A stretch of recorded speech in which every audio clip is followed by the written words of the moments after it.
নমস্কার, welcome to career ২৪৭। আমি মজনু, আর এই ভিডিওতে আমরা কথা বলতে চলেছি একটি খুবই গুরুত্বপূর্ণ টপিক নিয়ে।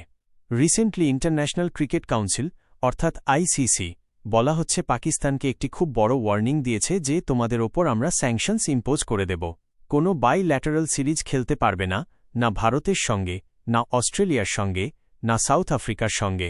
একদম তোমরা আইসোলেট হয়ে যাবে। এশিয়া কাপে কোনো পার্টিসিপেশন থাকবে না, না তোমরা পিএসএলের জন্য ইন্টারন্যাশনাল প্লেয়ারদের আলাদা করে উইন্ডো প্রোভাইড করতে পারবে। বেসিক্যালি আইসিসি এখানে বলছে যে পাকিস্তানের ওপর ক্রিকেট স্যাংশনস লাগিয়ে দেওয়া হবে। আর যদি তোমরা আমার ভিডিওজ রেগুলারলি ফলো করে থাকো তাহলে তোমরা জানো আজ থেকে কিছু সময় আগে আমি একটি ভিডিও আপলোড করেছিলাম যেটা ৮ লাখ মানুষ দেখেছিল। আর সেই ভিডিওতে আমি তোমাদের বলেছিলাম যে বাংলাদেশ ভারতে হওয়া টি-20 ক্রিকেট ওয়ার্ল্ড কাপে পার্টিসিপেট করবে না। বাংলাদেশ বলেছে যে কিছু সিকিউরিটি রিজনের কারণে তারা সেফ ফিল করবে না ভারতে, আর সেই জন্য তারা ভারতে নিজেদের ম্যাচ খেলতে পারবে না। আর বাংলাদেশকে অলরেডি রিপ্লেস করে দেওয়া হয়েছে স্কটল্যান্ড দ্বারা। স্কটল্যান্ডের কোনো প্রবলেম নেই, ইংল্যান্ডের কোনো প্রবলেম নেই, অস্ট্রেলিয়ার কোনো প্রবলেম নেই। সারা বিশ্বের দেশ ভারতে এসে ক্রিকেট খেলতে চলেছে, কিন্তু বাংলাদেশ একাই বলেছে যে কিছু সিকিউরিটি সিচুয়েশন খারাপ হতে পারে। নাও এই ভিডিওতে আমি তোমাদের এটাও বলেছিলাম যে পাকিস্তানের মধ্যে যেসব ফর্মার ক্রিকেটার আছে, যেসব ফ্যান আছে, তারা নিজেদের ক্রিকেট বোর্ডকে বলছে যে এটা ভারতের বিরুদ্ধে একটি মুভমেন্ট স্টার্ট করার খুব ভালো সুযোগ। আর পাকিস্তানে একটি অনলাইন ট্রেন্ড শুরু হয়ে গেছে যে তারা বাংলাদেশকে জয়েন করে ভারতে হওয়া টি-20 ক্রিকেট ওয়ার্ল্ড কাপ বয়কট করা উচিত।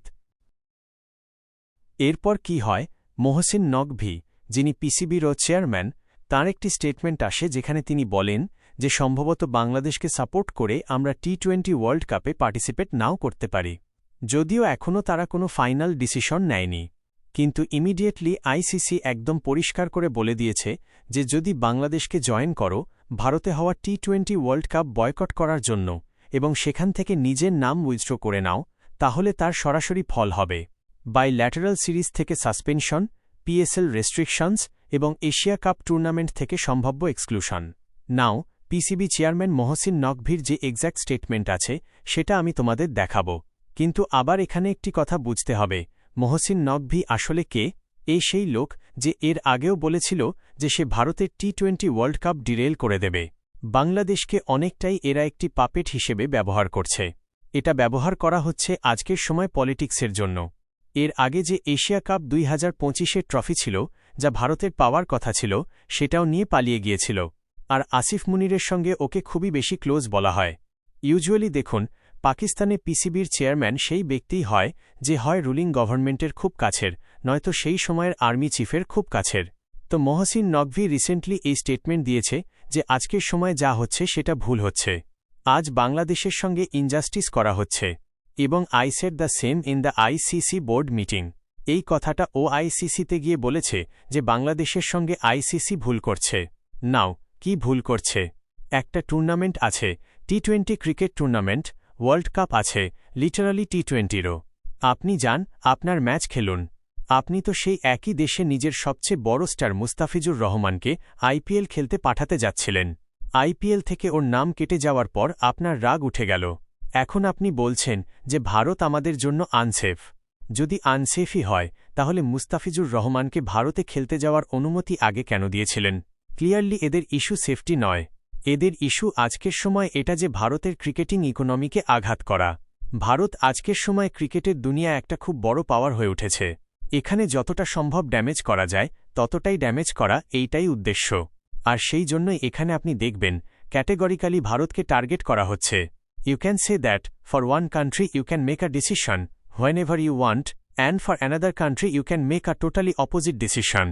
বাংলাদেশের ওয়ার্ল্ড কাপে সব কন্ডিশনেই খেলা উচিত, তারা বড় স্টেকহোল্ডার, আর এই ইনজাস্টিস হওয়া উচিত নয়। আর তারপর ওরা এটা অ্যাড করে যে পাকিস্তানের সরকার শেষ পর্যন্ত যে সিদ্ধান্তই নিক, পাকিস্তানের ক্রিকেট টিম এই লোকেরা ভারতে পাঠাবে নাকি পাঠাবে না এটা এরা ফলো করবে। যদি পাকিস্তান সরকারের দিক থেকে এদের মেসেজ আসে যে ভারতে নিজেদের ক্রিকেট টিম পাঠিও না, তাহলে এরা পাঠাবে না।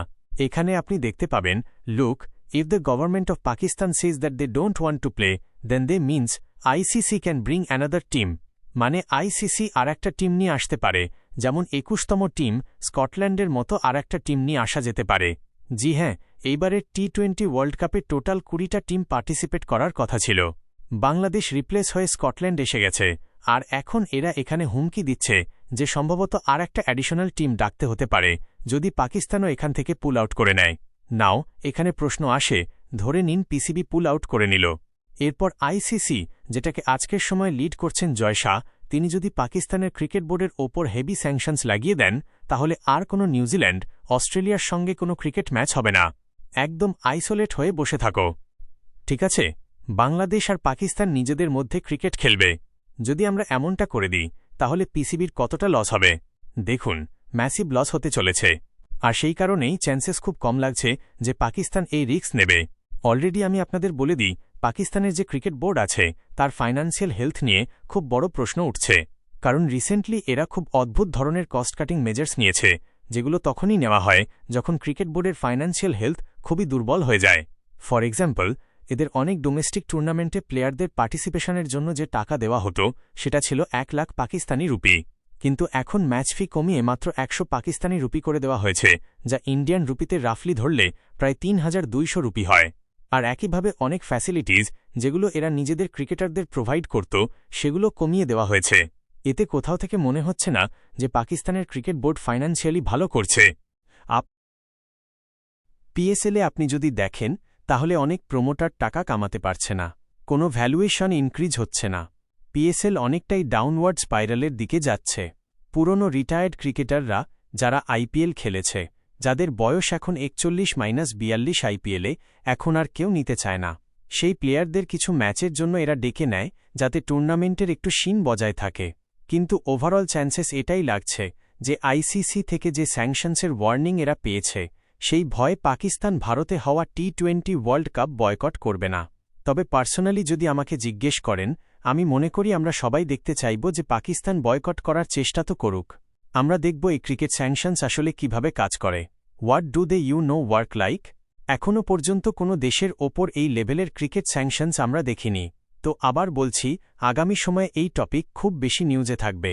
দেখতে হবে এখানে কি হয়, আর এটাও দেখতে হবে যে বাংলাদেশ ও ভারতের ক্রিকেটিং রিলেশনস এখন কোথায় দাঁড়ায়।